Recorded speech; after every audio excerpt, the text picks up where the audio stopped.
why is Trump trying to fire you? Well, Elmo thinks it can marry me because Mr. Trump is mad at Sesame Street for making fun of him. I'm Donald Trump, and I have more trash than all of you, so yeah. But trying to cancel Sesame Street, which has helped children learn to read and count for over half a century, is part of a larger plan. Trump is waging a war on the American mind. Throughout history, tyrants have understood that their major enemy is an educated public. Slaveholders prohibited enslaved people from learning to read. The Third Reich burned books. The Khmer Rouge banned music.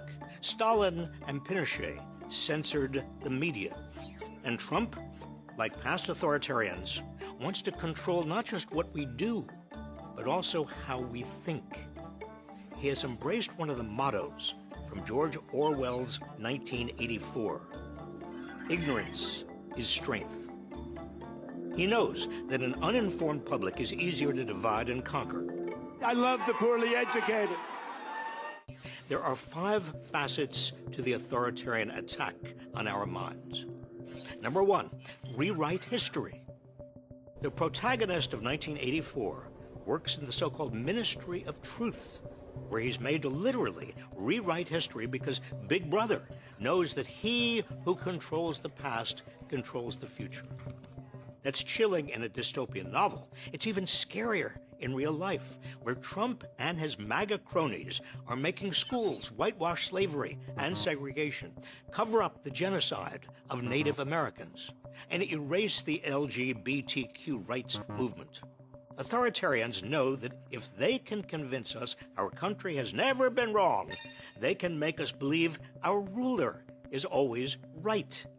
If they can make us forget how brave activists fought for change in the past, they can stop us from seeking change in the future. Rewriting history goes hand in hand with the next facet of the attack on our minds. Number 2, gut education. As Trump tries to abolish the Department of Education, he's also proposing to cut funding for K-12 public schools and to force universities to give him influence over student admissions, faculty hiring, and what's taught. As a professor, I know firsthand how education empowers young people's minds. We can't have a functioning democracy if people cannot deliberate critically about it. That's why authoritarians replace education with indoctrination. Children will be taught to love America. Children will be taught to be patriots. Instead of teaching students to think for themselves, authoritarians seek to instill blind allegiance and to suppress dissent. That's why the Italian and German fascists of the 20th century immediately turned their country's educational systems into instruments of the party. Placing a chokehold on universities also relates to the next facet of the attack. Number 3, dismantle science.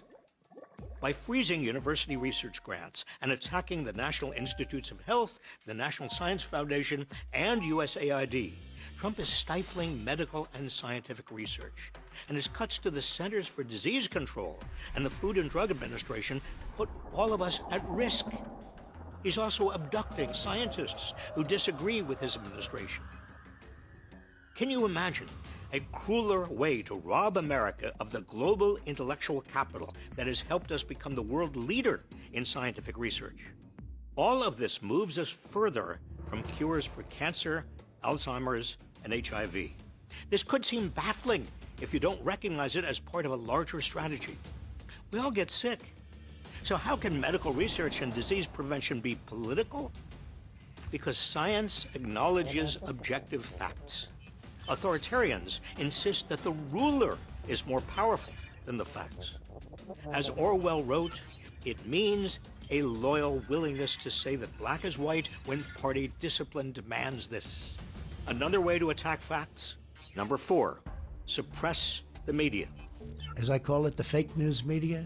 From suing ABC and CBS over their news coverage, to threatening to strip network broadcast licenses, to defunding PBS and NPR, Trump is trying to silence major news sources. He wants control over what information Americans can or cannot get. A free press exists to question authority and help the public question it as well. But authoritarians insist they must never be questioned. Don't ever say what you said. That's a nasty question. Authoritarians want to consolidate state power over what the public can know. The final facet of the authoritarian attack on our minds also attacks our spirit, which brings us to number 5. Attack the arts. The arts exist to provoke us, challenge our thinking, and help us see beyond ourselves. They're an important and independent aspect of an educated society, which is why authoritarians have historically attacked the arts. So it's no surprise that Trump is canceling grants from the National Endowment for the Arts, dictating what's displayed at the Smithsonian, and has installed himself as the chair of the Kennedy Center for the Performing Arts. To limit art is to limit free speech and expression. It's a crucial step that authoritarians use to silence anyone who dissents through creativity. Added up, these 5 facets of Trump's attack on the American mind render us less informed, less inspired, and easier to control. They empower him to divide us with hatred and fear, and they prevent us from discovering that we have more in common with one another than with the authoritarians who try to rule us. This attack on our minds reduces our capacity for self-government because ignorance is the handmaiden of tyranny. Please help spread the truth by sharing this video.